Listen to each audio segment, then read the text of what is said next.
Dog poo and mice poo. I know! We get to talk about that today.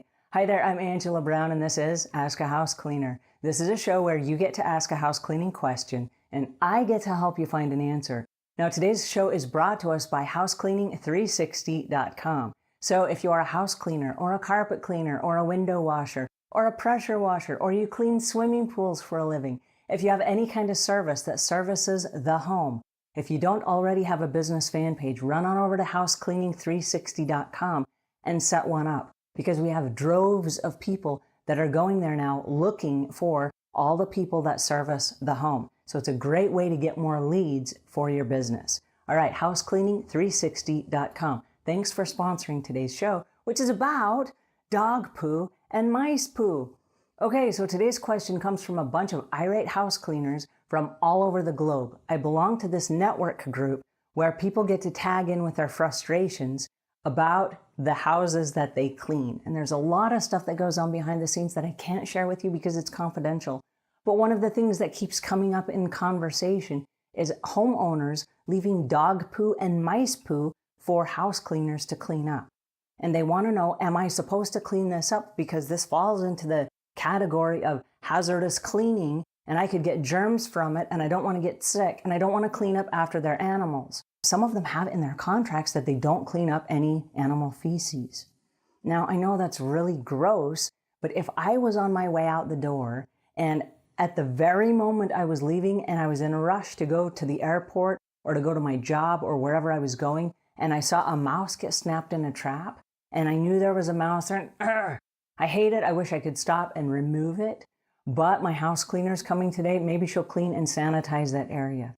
So if I left knowing there was a dead mouse in my house and I returned home from my trip or I returned home from work and the dead mouse was still there, I would be pretty sure that my house cleaner did not clean that area and sanitize underneath it. And I would probably be kind of ticked. So I understand the house cleaner's perspective where they don't feel it's their job to clean up dog poo and mice poo and dead mice and things like that. And then I also understand the house cleaner's perspective where, okay, so I've been gone all day. My dog didn't get out of the house for reasons that may be out of their control.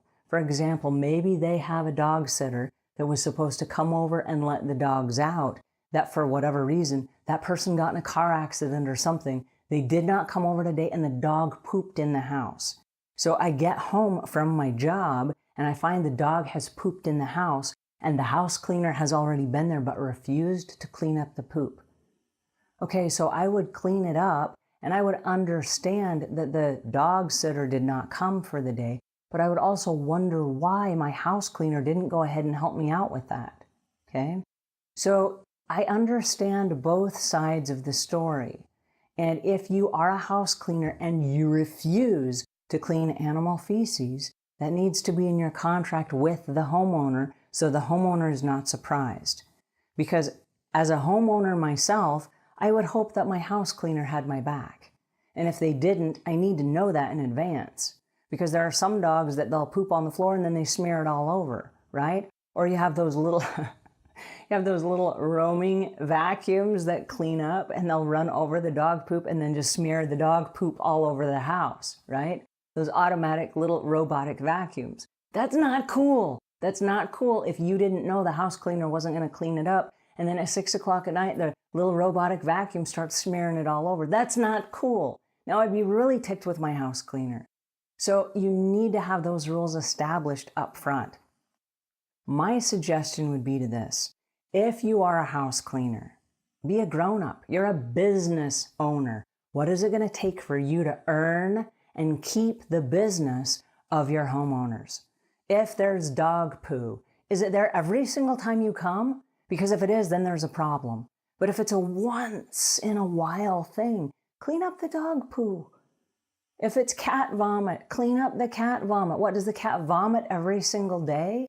I mean, how hazardous is this? Because you're wearing gloves already, right? So you're not touching it with your bare skin. And if, for example, there's dog poo, usually dog poo is like in a little glob. You can take a paper towel and drape it over there and scoop it up, or take a grocery sack and drape it over there and pick it up without ever touching it and then throw it in the garbage? I mean, we're not talking about anything that's more than like a second or two of your time. And then if you have some all-purpose spray or some disinfectant, you can spray the area and you can wipe it up. This is not brain science. But for all these high and mighty house cleaners that are entitled, well, I don't clean up dog poo. Guess what? You're probably going to get fired. You're probably going to lose a customer that thinks it was a really petty thing that you should have cleaned up. And I got news for you about mice poo. You're going to find mice poo. If you clean enough houses, you're going to find mice poo. And in the nicest homes, you will find mice poo. Not because these people are untidy, but because as the weather gets cold, mice have nowhere to go. So they will eat through drywall and they will come inside people's houses looking for food.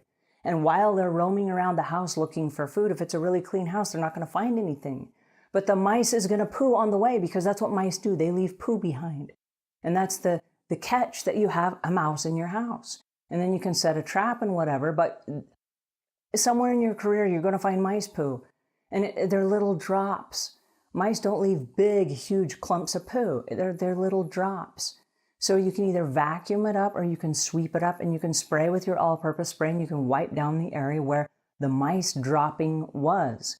And oftentimes it's a piece of mice poo or it's a couple pieces of mice poo. Now, we've seen some terrible situations where there are lots of mice and there's lots of mice poo and it might be a toxic environment. That's a different situation. But for the average household, if you see a piece of dog poo or a piece of mice poo, for crying out loud, pick it up. Pick it up and clean up after yourself. That's what you're being paid to do.